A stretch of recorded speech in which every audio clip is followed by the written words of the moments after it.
Hello, my name is Andy and I am the Village Idiot. I'm armed with a car and a GoPro and an unhealthy amount of time on my hands. I'm using that time to attempt to visit every civil parish in England.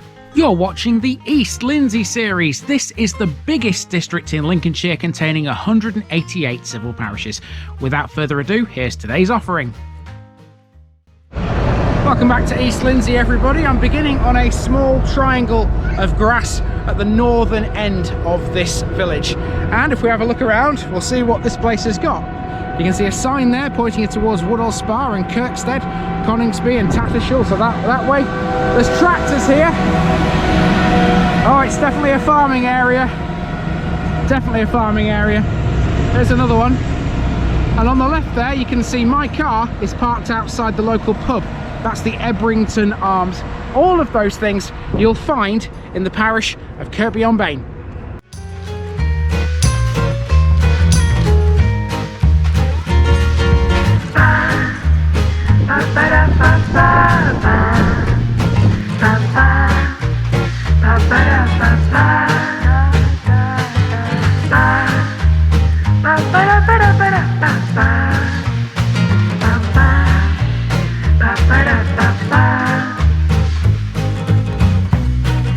The East Lindsey series is sponsored by Gainsborough Cycles 01427 617 752. For all your cycling needs, this is your one-stop shop, located at 20 Ropery Road, Gainsborough, or online at gainsboroughcycles.com. There's a link in the description.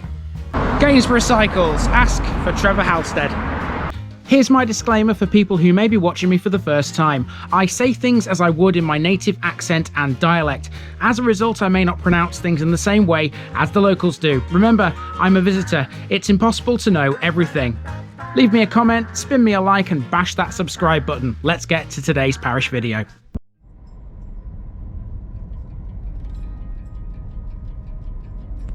Kirkby Bain, church village on the Straight River. Hello again, folks. Time for another trip around an East Lindsey village. Now, before we dive into this one, I hope you're not watching this episode whilst eating your tea, because this one will likely put you off one particular tinned food for life. Welcome to Kirkby Bain, a village that sits on a canalised river between Horncastle and Coningsby and just west of the A153. Formerly known as Kirkby Super Bain, this one lies within a glacial valley at the confluence of the River Bane and Haltham Beck. The Bane was canalised into the Horncastle Canal in the 1790s, with the old course now little more than a stream in many places and completely dry in others. Along the valley floor and floodplain, the land is largely pastoral farmland, used for rearing cattle and sheep, whilst further away from the river, the land is more arable.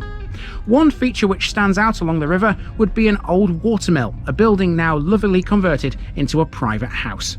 Kirkby once had a wharf on the Bane too.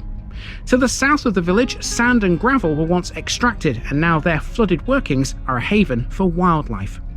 Kirkby's darkest piece of history surrounds a murder committed using, of all things, corned beef. Come with me to learn what happened to both the victim and the perpetrator.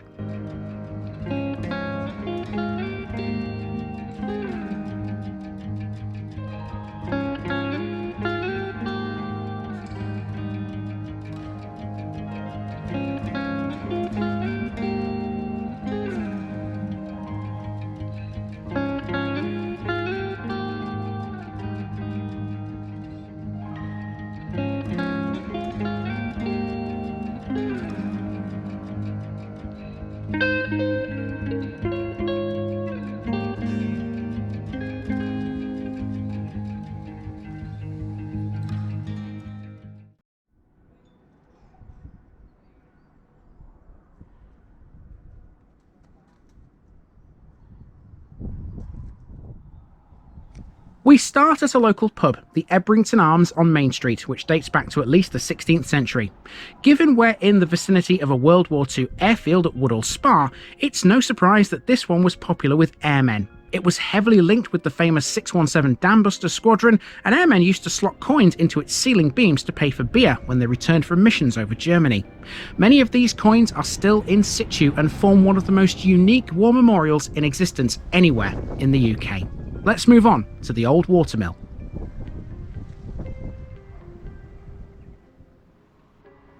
The watermill occupies a prominent position just south of the pub on the River Bane. It's no longer in use and it's been turned into a private house. Kelly's Directory of Lincolnshire in 1919 records the name of the miller back then, Frederick Wells. In 1885 it was Charles Dunham, who seemingly had his fingers in a few pies because he was also a coal merchant and a farmer too. Busy lad.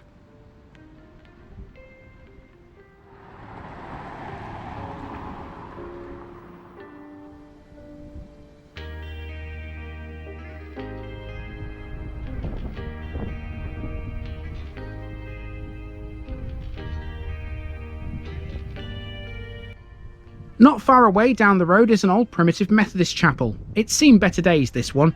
Methodism in Kirkby goes back to at least 1853. That's when the first preaching place, a rented affair, was opened on the high street. In 1871, this building, a more permanent venue, was opened to replace it. The last service was held in 1976 and the building is now used as a store.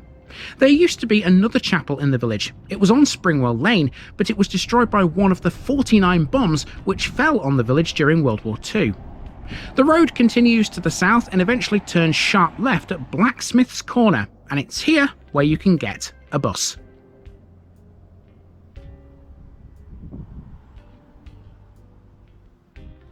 Kirkby is served by the number 64, a bus that connects Horncastle to the village of Langrick Bridge near Boston. Close to the bus stop there's also one of the most well-stocked book exchanges we've seen so far in East Lindsey, inside the old red phone box.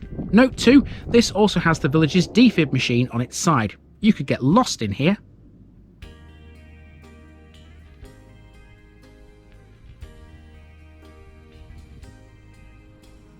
Now, despite its size, Kirkby has no shop. It used to have a post office though, and that's the house you can see in shot right now.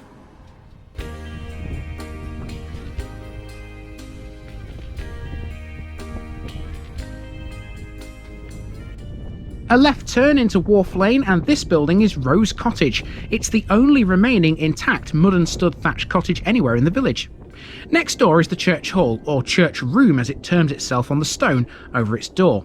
I'm unsure as to whether it's still going, but from what I can gather this is, or was, used by a nursery for children between the ages of 2 and 5. The nursery originally opened as a playgroup in 1990 when the infant department of the local school moved into a new classroom extension. And speaking of the school, that's just over the road. Kirkby-on-Bain Church of England Primary School has about 120 boys and girls aged between 4 and 11. In September 2023, the school was rated good by Ofsted at their latest inspection. Among its former pupils is Abigail Tartlin, the award-winning Lincolnshire actress and author behind the novel Golden Boy, published in 2013. Her paternal grandfather is the painter, David Tartlin.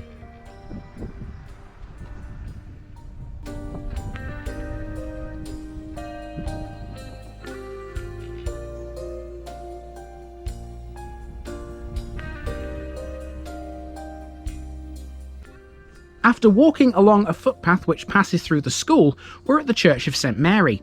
This is the first one we've seen within the Bain Valley group. It dates back to Norman times, but it was largely rebuilt in 1802 and then expanded between 1879 and 1882.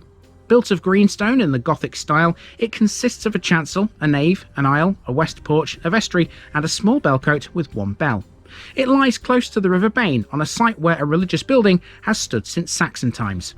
In 1926, a stained glass window by William Morris was installed at its eastern end as a war memorial, and it depicts the resurrection. 2 smaller windows also contain figures representing valour and fortitude. The poet John Betjeman once stayed with the rector's family in the village and wrote the poem A Lincolnshire Tale, in which he mentions Kirkby. And speaking of tales, now this churchyard has a grave in it that's very, very notable. I've just spent a good sort of 5 or 10 minutes trying to find it, but I can't. It's like looking for a needle in a haystack because there's plenty of graves in this churchyard. It belongs to a guy called Arthur Major, and the way he died is going to be the subject of today's special section. You see, he was murdered by his own wife, the only woman ever to be hung at the prison in Hull. This is the tale of Arthur Major and his murderous wife, better known as the Corned Beef Killer.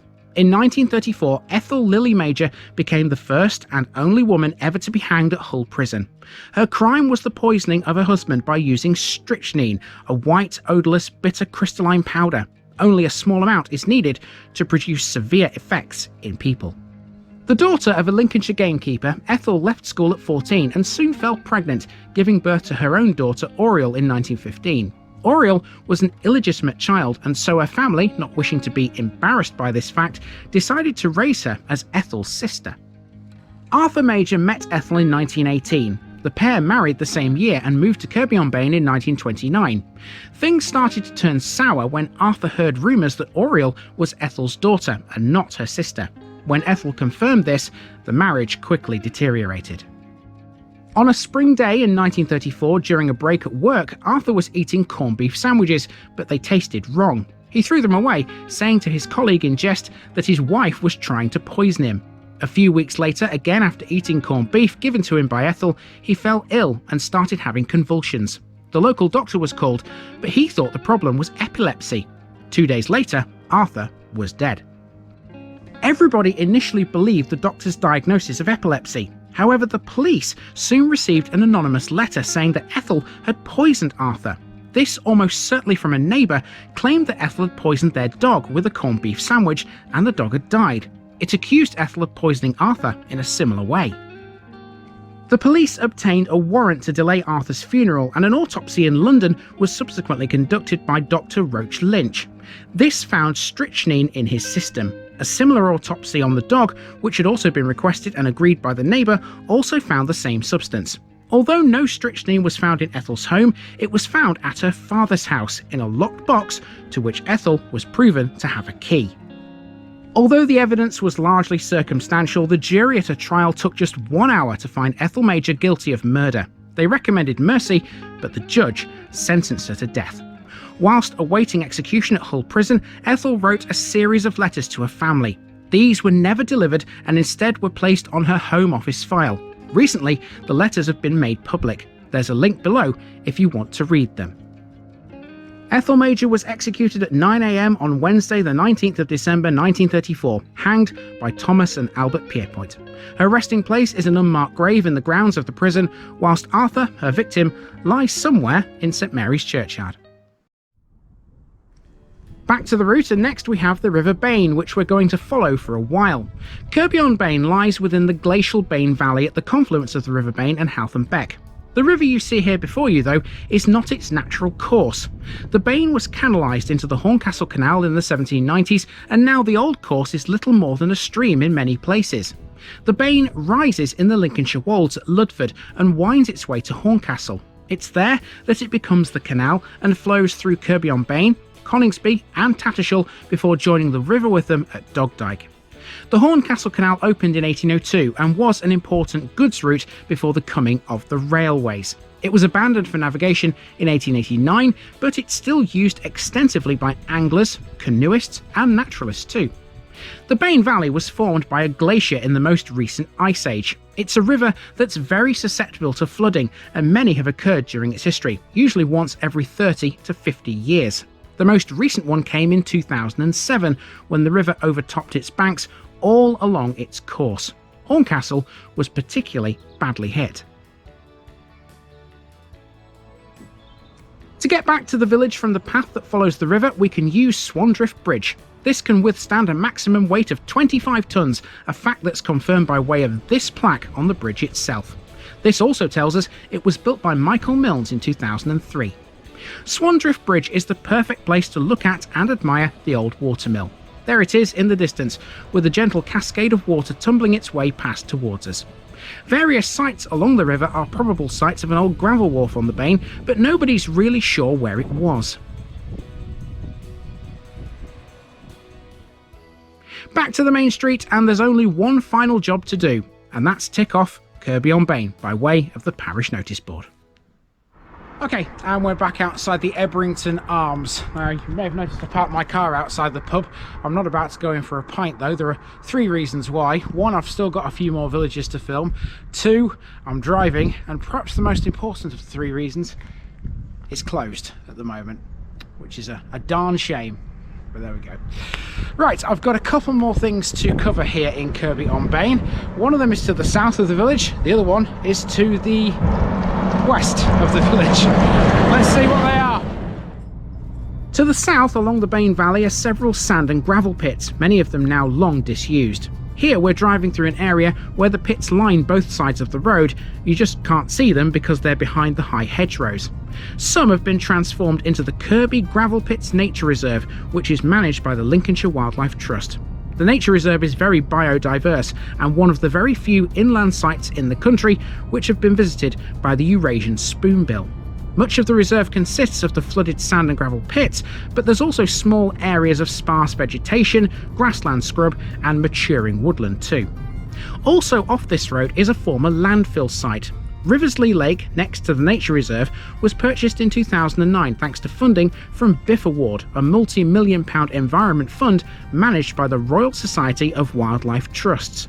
This recently relocated half a mile down the road to Tattershall Lagoons.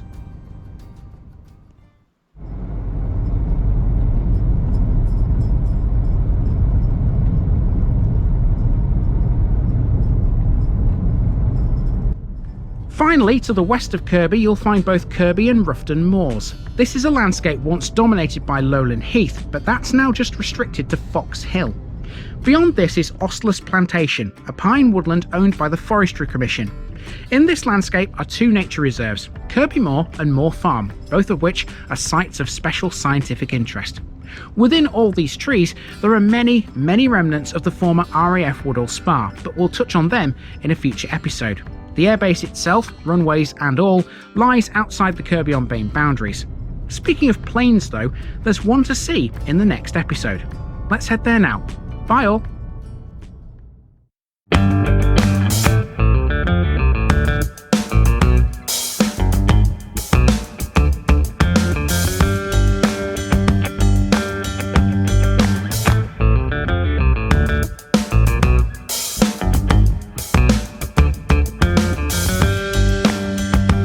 Thanks for watching this video, folks. Don't forget to like this episode if you haven't already. It really makes a difference with YouTube. If you're new here, subscribe to the channel for more videos like this, and give us a share too if you've got friends who'd like it. You can find all the links to my social media accounts below, as well as my Buy Me a Coffee page where you can donate to the channel. Also, if you've enjoyed this episode, have a look at some more videos in this series. Until next time, I've been Andy, also known as the Village Idiot, and I'm out.